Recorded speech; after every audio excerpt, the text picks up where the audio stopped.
বন্ধুরা, আশা করি সবাই ভালো আছেন। তো বন্ধুরা, এখন যে ছবিটার বিষয়ে কথা বলবো সেটা 2022 সালের একটা সিনেমাটার নাম হচ্ছে কাকাবাবুর প্রত্যাবর্তন। তো কাকাবাবুর প্রত্যাবর্তন এটা কাকাবাবু সিরিজের থার্ড পার্ট, যেটা সৃজিত মুখার্জির পরিচালনায় বানানো ছিল। প্রথম পার্টটা ছিল হচ্ছে মিশর রহস্য, সেকেন্ড পার্ট যেটা বানানো হয়েছিল সেটা হচ্ছে ইতি অভিযান, এবং অবশ্যই থার্ড পার্ট হচ্ছে কাকাবাবুর প্রত্যাবর্তন। এবং কাকাবাবুর এই প্রত্যাবর্তনের যে গল্পর যে বিষয়বস্তুটা সেটা নেওয়া হয়েছিল সুনীল গঙ্গোপাধ্যায়ের বিভিন্ন রকম উপন্যাস থেকে। তো প্রথমে যদি ছোট্ট করে এই বিষয়টা নিয়ে আলোচনা করি যে কাকাবাবুর প্রত্যাবর্তনে কারা কী করেছিল কাজ। দেখুন, পরিচালকের কাজ করেছিলেন হচ্ছে সৃজিত মুখার্জি, এবং এই ছবির চিত্রনাট্যের কাজও করেছিলেন হচ্ছে সৃজিত মুখার্জি। এবং পাশাপাশি আমরা যদি সিনেমা ফটোগ্রাফির কাজ বলি সেটা করেছিলেন সৌমিক হালদার, সঙ্গীতের কাজ করেছিলেন ইন্দ্রদীপ দাশগুপ্ত, এবং ছবিটার গল্পটা নেওয়া হয়েছিল সুনীল গঙ্গোপাধ্যায়ের একটা উপন্যাস যেটার নাম হচ্ছে জঙ্গলের মধ্যে এক হোটেল। জঙ্গলের মধ্যে এক হোটেল এই উপন্যাস থেকে নেওয়া হয়েছিল।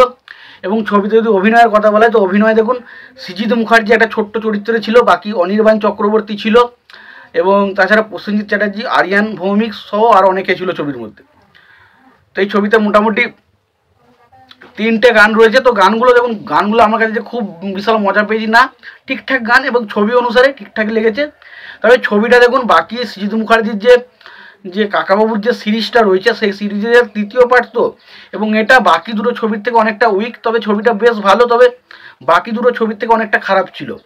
এবার আমরা যদি আসি কাকাবাবুর প্রত্যাবর্তন ছবিটা নিয়ে আলোচনা করতে আসি, তো গল্পটা হচ্ছে এরকম যে প্রসেনজিৎ এবং সন্তু তারা ছুটিতে আফ্রিকায় একটা জঙ্গলে বেড়াতে যায়, এবং বেড়াতে যাওয়ার পর তাদের সাথে দেখা হয় একটা বাঙালি লোকের যার নামটা এই মুহূর্তে মনে পড়ছে না, কিন্তু অনির্বাণ চক্রবর্তী যে ক্যারেক্টারটা প্লে করেছে, তো তার সাথে দেখা হয়। এবং দেখা হওয়ার পর তারা সেখানকার যে হোটেল সেই সম্পর্কে তারা কিছু জানতে পারে, যে তাদের এখানে হোটেলের যে মালিক পরিবর্তনের আসল কারণটা কী, এবং কী বা তাদের এখানে কী কী সমস্যাগুলো হচ্ছে, তো সেই বিষয়ে কিছু জানতে পারে। এবং প্রসেনজিতের কাছে মেন সমস্যার কারণ হয়ে দাঁড়ায় যে প্রসেনজিৎ যখন সেখানে থাকে তখন কেউ যেন তাকে হুমকি দেয় এখান থেকে চলে যাওয়ার জন্য, নাহলে তাকে মেরে ফেলবে, এরকম তাকে একটা হুমকি দেওয়া হয়। তখন প্রসেনজিতের ক্যারেক্টারটা প্রথমে সেই ব্যাপারটা উড়িয়ে দিল। পরবর্তী সময় এই হোটেলের মালিককে ফোন করে এবং সমস্ত কিছুটা জানার চেষ্টা করে। তখন সে হোটেলের মালিক জানায় সেই হোটেলের সম্পর্কে, যে সে হোটেলটা খুব শীঘ্রই বিক্রি করতে যায়, কারণ হোটেলের মধ্যে বিভিন্ন রকম ঘটনা ঘটতে চলেছে। তার আগে সেখানে হোটেলে কিছু মানুষজন এসেছিলো, তারা হঠাৎ করেই নিখোঁজ হয়ে যায়। তো এই হোটেলটা নিয়ে বিভিন্ন রকম কাজকর্ম, বিভিন্ন রকম অন্যরকম কাজকর্ম হচ্ছে। তো সেই কারণে তিনি এই হোটেলটা ছেড়ে অল্প দামে হলেও তিনি বিক্রি করে দিয়ে চলে যেতে চান। তো এরকম বিষয়টা। তো প্রসেনজিৎ তখন এই বিষয়টা জানার পর তখন সেই সমস্ত বিষয় নিয়ে রহস্য ভেদ করতে থাকে, এবং শেষ পর্যন্ত এই বিষয়টাকে রহস্য উদ্ধার করতে পারে কিনা প্রসেনজিৎ এবং সন্তুর ক্যারেক্টারটা, সেটা জানতে গেলে আপনাকে সিনেমাটা দেখতে হবে। এবার দেখুন, প্রসেনজিৎ এখানে কাকাবাবুর ক্যারেক্টারে প্রসেনজিৎ যথেষ্ট ভালো কাজ করেছে, এটা নিয়ে কোনো সন্দেহ নেই। বাট প্রসেনজিৎ আগের দুটো যে ছবিতে যতটা ভালো পারফরমেন্স করে ফেলেছিল মিশর রহস্য বা ইতি অভিযানে, সেই তুলনায় এই ছবিতে পারফরমেন্স কিন্তু একটু উইক ছিল। সেখানে মনে হচ্ছে না প্রসেনজিৎ কাকাবাবুর সেই জিনিসটা যেন একই বারবার রিপিট হচ্ছে এবং একই রকমভাবে যেন ক্যারেক্টারটা প্লে করছে। তো যেই কারণে কিন্তু অনেকটা জায়গায় বোরিং লাগে, বাট এটুকু বলতে পারি। বাট প্রসেনজিৎ তার জায়গায় কিন্তু যথেষ্ট ভালো কাজ করেছে।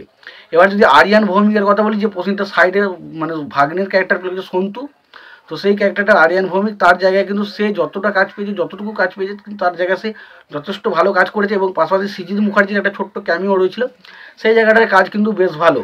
বাকি অনির্বাণ চক্রবর্তী তাকে একটা বাঙালি হিসাবে কিন্তু বেশ ছবিতে মানিয়েছে, বেশ ছবিটার ক্ষেত্রে সে দেখতে ভালো লাগে। ছবির মধ্যে যে লোকেশনটাই শ্যুট করা হয়েছে সেই জায়গাগুলো দেখতে হেভি। এবং পাশাপাশি সিনেমা ফটোগ্রাফি সৌমিক হালদার দারুণ কাজ করেছেন, এবং পাশাপাশি ব্যাকগ্রাউন্ড স্কোর খুব ভালো। তো এক কথায় বলতে গেলে ছবিটার মধ্যে যে একটা অ্যাডভেঞ্চার বিষয়টা সেটা কিন্তু ফিল করা যায়। তবে কিছু যেহেতু মিশর রহস্য এবং ইতি অভিযান দেখে আমাদের মধ্যে এক্সাইটমেন্ট একটু বেশিই ছিল, তো সেই কারণে অনেক সময় ছবিটা দেখে একটু হতাশ মনে হয়। তবে বাট ছবিটা কিন্তু ওভারঅল খুবই ভালো একটা সিনেমা।